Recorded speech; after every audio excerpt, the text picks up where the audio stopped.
Welcome back to the Deep Dive. Today we're tackling a really core concept in evolution, coevolution.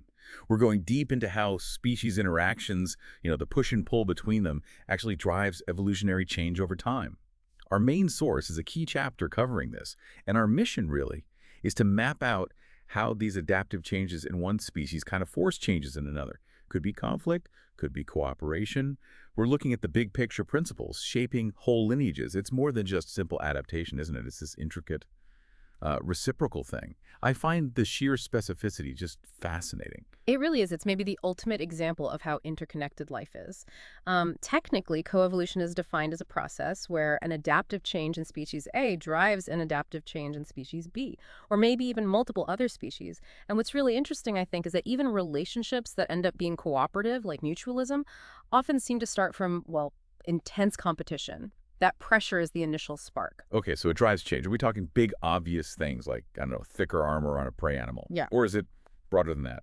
Oh, much broader. It happens across, well, pretty much the entire biological hierarchy, right down to the molecular level. You see coevolution in how proteins interact, how genes are regulated through these things called cis-regulatory elements, even our own immune systems constantly battling pathogens. That's a molecular arms race, a form of coevolution. Right. It's happening everywhere. Exactly, from molecules up to entire communities. The whole system is constantly shifting because of pressures from other players. That really puts the scale into perspective. So if it affects every level, what's the engine behind it all? What keeps this constant back and forth going? Well, the better driver is usually competition. And this brings us straight to a really famous idea, the Red Queen hypothesis. Ah, the Alice in Wonderland reference. Right? Running to say in the same place. Precisely. It was first developed thinking about sexual selection, but it applies perfectly to coevolution, especially in competitive settings. The core idea is that organisms have to constantly evolve, constantly adapt, just to, well, maintain their current fitness level relative to their competitors and their changing environment. You have to keep running. So it's not just adapting to the weather, it's adapting to your neighbors who are also adapting to you. Exactly. Your competitors are a key part of your environment. And we actually see solid evidence for this in the fossil record. If you look at, say, lineages of carnivorous mammals and the herbivores they preyed on, you often find these sequential increases over time in speed, in size, and protective gear like horns or thick hides. They're constantly one-upping each other. Wow, that sounds exhausting, just this perpetual race. But you mentioned earlier that competition isn't the whole story. It can lead to cooperation. Absolutely. Nature isn't all red in tooth and claw. And that shift introduces another really key term, mutualism, which is basically a symbiotic relationship where both or all partners benefit. It's a fascinating outcome, turning conflict into cooperation. Think small scale, like the protozoans living inside termite guts. Termites can't digest cellulose, a main component of wood, on their own, Right. but these protozoa can. So the protozoa get a safe place to live and food, and the termite gets energy from the wood. It's a win-win. And we humans are basically walking examples of this too, right? That huge community of bacteria in our gut, the microbiome. Exactly. Something like 100 trillion microbes living in our intestines. They've co-evolved with us for millennia. They help us digest food, synthesize vitamins, even train our immune systems. It's a massive mutualism. So are these relationships always essential? Like the termite needs the protozoa? Often, yes. Over long evolutionary timescales, many mutualisms become obligatory, meaning one partner or both literally cannot survive without the other. But some remain facultative. Think of certain bees pollinating certain flowers. It's beneficial for both, sure, but maybe the bee can visit other flowers, and the flower can be pollinated by other insects.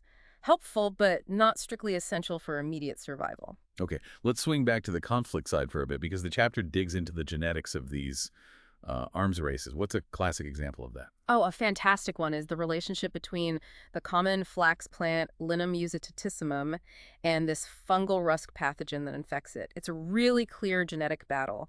The flax plant has, get this, 27 different genes, each conferring resistance to specific strains of the rust. 27. Wow. Yeah.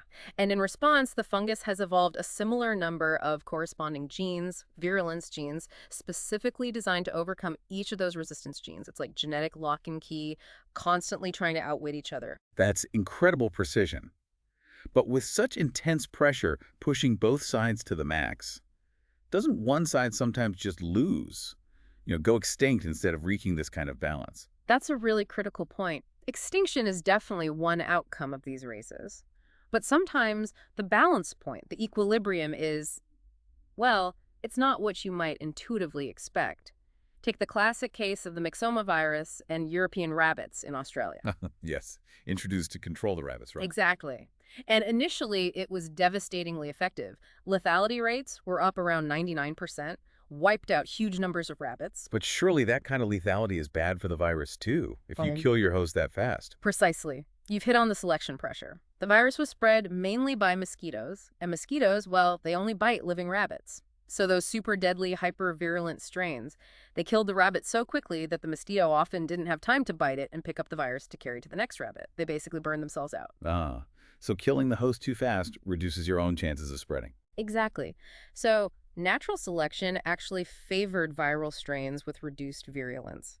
Strains that made rabbits sick maybe eventually killed them, but kept them alive longer, allowing more time for mosquitoes to bite them and spread the virus much more widely. Okay, that makes perfect sense now.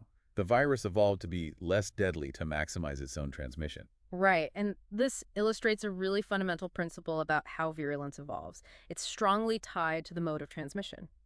If a pathogen is transmitted vertically, say, from parent to offspring, maybe even integrated into the host's DNA, there's strong selection for low virulence, because the pathogen's success is linked directly to the host's survival and reproduction. Makes sense. Keep the host healthy enough to pass you on. But if it's transmitted horizontally, jumping from one host to another unrelated host, like through coughing or contaminated water or vectors like mosquitoes, then there can be selection for faster replication. More virus particles means higher chance of infecting the next host, and faster replication often correlates with higher virulence, potentially killing the host faster. Like the flu, maybe. Or HIV. HIV is an interesting example, yeah. Studies have shown that in populations where there are higher rates of partner change, selection seems to favor more virulent strains of HIV, likely because faster replication increases the chances of transmission during that window. It's adapting to the social or ecological landscape. Fascinating how transmission strategy shapes the disease itself. Okay, speaking of parasites and disease, let's talk about fungi. The chapter emphasizes they're not just weird plants anymore. No, absolutely not. That thinking is long outdated. Fungi are now recognized as their own major kingdom of multicellular life, actually more closely related to animals than to plants. They form the third great lineage. And their lifestyle is often, well, parasitic or decomposer. Yeah. Very often, yes. They get nutrition either by parasitizing living hosts, think athlete's foot, or, much more devastatingly, the chytrid fungus that's causing amphibian populations to crash worldwide, or by digesting dead organic matter. They are crucial decomposers. From an evolutionary standpoint, looking at their history is interesting. They seem to have started out aquatic, using a flagellum for movement.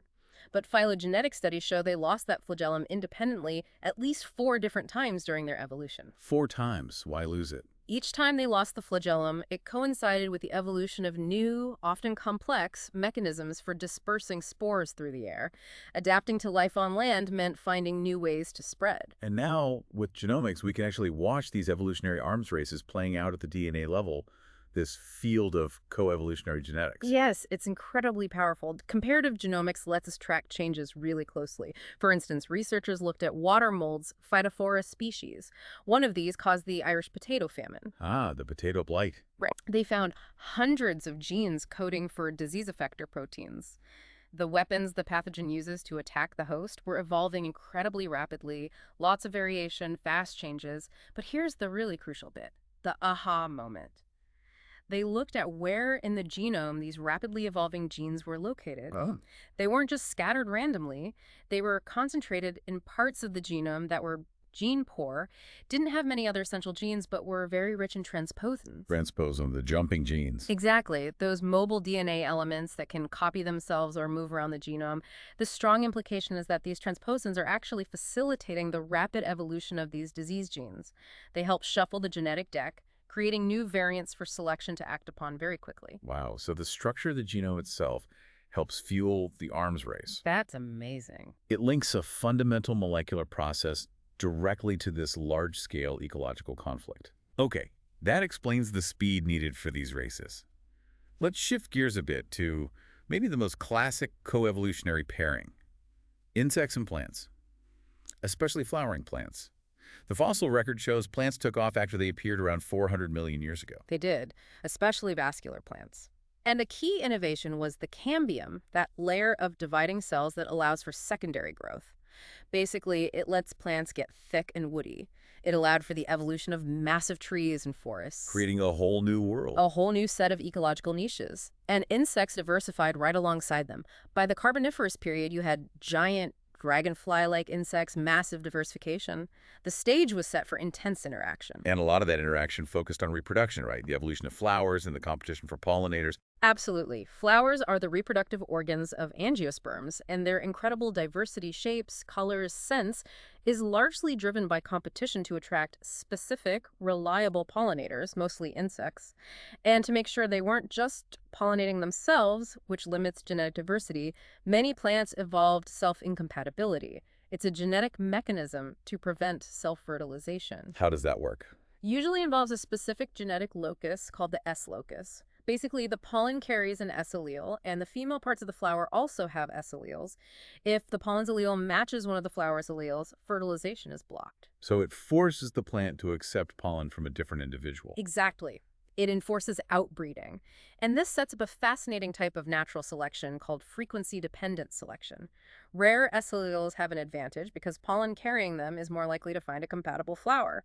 This maintains huge diversity at the S-locus. Some species, like red clover, have over 200 different S alleles. That's like a super complex genetic lock, forcing them to interact with insects carrying pollen from elsewhere. Incredible. It really is. And this competitive dynamic plays out chemically, too. Chemical warfare is a huge part of plant-insect coevolution. Like the butterflies and the cabbage plants. That's a perfect example. Pierid butterflies, like the cabbage white, lay their eggs on plants in the mustard family cabbages, broccoli, etc. These plants evolved toxic chemicals, glucosinolates, specifically to deter insects. But the butterflies eat them anyway. Because they co-evolved. Around 10 million years ago, these butterflies evolved a specific biochemical pathway to detoxify those glucosinolates. The plant's defense became ineffective against them. That detoxification ability then allowed the butterflies to specialize on this abundant food source others couldn't eat. Classic coevolutionary step. Defense, counter-defense.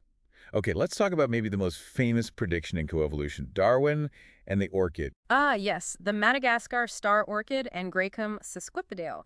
It has this ridiculously long nectar spur, like 25-30 centimeters long, just an incredibly deep tube to get to the nectar reward at the bottom. When Darwin saw it, even though no one had seen the pollinator, he predicted there must be a moth on Madagascar, with the proboscis, its feeding tube, equally long to be able to reach that nectar. A bold prediction based purely on the flower shape. Did it pan out? It did. Decades later, they discovered Morgan's sphinx moth, Xanthopen morgani, and specifically the subspecies predicta, named in honor of the prediction, which has a proboscis that uncoils to exactly that length, around 30 centimeters. A perfect match. Wow. That seems like slam dunk evidence for coadaptation. It's compelling, certainly. And there are other striking parallels. Like in Ecuador, there's a bat called the tube-lipped nectar bat, Anora fistulata. Tube-lipped. Its tongue is proportionally the longest of any mammal. It can extend its tongue about 85 millimeters. That's 1.5 times its own body length. To feed on the nectar of a flower, Centropogon nigricans, which has a correspondingly long floral tube. Again, this extreme morphology seems driven by the interaction. Okay, those are amazing examples. But how do we know for sure it's coevolution in the strictest sense? Couldn't the moth or the bat have already had a long tongue or proboscis for some other reason and just found the flower was a good fit later? Colonized it. That's exactly the critical question scientists have to ask. Your skepticism is spot on. Just because two things fit together now doesn't automatically mean they evolved in response to each other, step by step. This brings up the concept of delayed colonization. We need phylogenetic analysis looking at the evolutionary family trees of both groups to try and sort this out. For example, a study looked at leaf-mining moths and their host plants. The moths radiated, diversified into many species, mostly between about 27 and 50 million years ago. Okay. But when they looked at the family tree of their host plants, those plant groups had already radiated much earlier, maybe 84 to 90 million years ago. Ah, so the plants were already diverse before the moths really specialized on them. Precisely. It suggests the moths likely colonized a diverse set of pre-existing plant resources later on, rather than the two groups diversifying tightly in parallel, driving each other's speciation. So it's more like opportunistic exploitation than a shared evolutionary journey from the start. In that specific case, yes, that seems more likely. Similar analyses have shown that some major groups of beetles had already diversified before the rise of flowering plants, angiosperms, suggesting they didn't strictly co-evolve with them initially, though they certainly interact now. It adds important nuance. That distinction is crucial. Co-adaptation versus true parallel coevolution. Okay, let's wrap up with one more major area. The ancient battle between plants and herbivores. This goes way back, right? Oh yeah, way back. We have fossil evidence of insects chewing on plants from over 400 million years ago. It's one of the oldest biological arms races. And plants, of course, evolved cackless defenses, physical ones like thorns and spines, but also a huge arsenal of chemical weapons. These are often secondary metabolites. Secondary, meaning not essential for basic life. Exactly. They aren't directly involved in primary metabolism like photosynthesis or respiration. They're often byproducts that the plant has repurposed or specifically evolved to deter herbivores making the plant taste bad or be toxic or interfere with the herbivore's digestion or development. And these are the source of many things we use. Absolutely. Many important drugs and compounds originated as plant defenses. Morphine from poppies, opium, aspirin precursors from willow bark, caffeine, nicotine, quinine from cinchona bark, anti-malarial, atropine. The list is enormous. Humans co-opted plant weapons. But there's a twist, isn't there? The herbivores didn't just give up. Not at all. This is the brilliant insight from Ehrlich and Raven back in 1964. They pointed out that while these chemicals deterred generalist herbivores, specialist herbivores often evolved mechanisms not just to tolerate the toxins, but to actively accumulate them. Accumulate them, why? To use them for their own defense. They sequester the plant's toxic chemicals in their own bodies, making themselves toxic or unpalatable to their own predators, like birds. Wow. So the plant's weapon becomes the herbivore's shield. Exactly. Like the monarch butterfly accumulating cardinalides from milkweed. It's a beautiful example of the cycle defense, counter-defense, and even co-option. It highlights how dynamic these co-evolutionary relationships are. That perfectly sums up the endless nature of this evolutionary dance. No adaptation is ever the final word. Absolutely. And if you pull back, coevolution really shapes the fabric of ecosystems. It spans the spectrum from outright conflict, these intense arms races, all the way to intricate cooperation and mutualisms. We see it driving changes from the molecular level, maybe even aided by things like transposons, shuffling genes, right up to the diversification of entire communities. And it's often defined by this incredible specificity between the interacting partners. It's truly fundamental. Okay, so considering that critical point about delayed colonization needing proof beyond just a good fit, here's something for you, the listener, to think about. What kind of evidence, maybe at the genetic or molecular level, would really convince you that two lineages underwent strict reciprocal coevolution, pushing each other's changes step by step, rather than one just cleverly adapting to opportunities the other one created much earlier? What's the smoking gun for true co-diversification? Something to ponder. Thank you for joining us for this deep dive into the intricate evolution of species interactions.